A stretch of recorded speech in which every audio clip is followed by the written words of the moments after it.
ክርስቶስ ወደ ቤታችን ሲመጣ እሱን ሲያገኝ እረፍት አገኘው፣ ተስፋ አገኘው። ኢየሱስ ክርስቶስ አነ አርጅኡ ኢለይኩም አይዳ እመጣለሁ ለዘላለም ከኔ ጋር እንድትኖሩ ዳግመኛ ይወስዳችኋለሁ ያለው ለኔ ትልቁ ተስፋዬ ነው።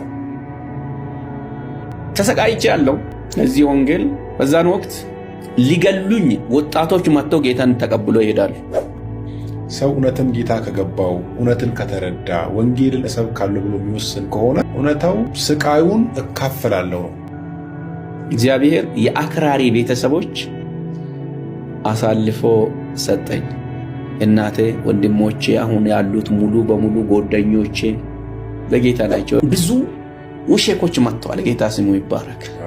ባለፈው 2 ሳምንት 91 ሰው ነው ጌታን የተቀበለ። አስቸኳይ መግለጫ ተባለ።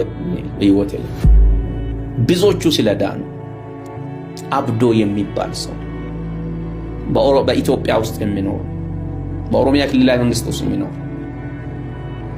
የአርሲ አክሰንት የሚናገር ሰው ቶሎ በዚህ ሳምንት እንድትገሉ የሚያጠፋኝ መሳሪያ ይዞ መጥቶ አንድ ቀን 18 ሼኾች ነው ጌታን ሊቀበሉ ሳይሆን ለመማር ለመከራከር የመጡ ከሞትኩ ሞት ቤተሰቦቼ ሰላም ሁኑ ብዬ ስሚያቸው ነው የሚሄደው።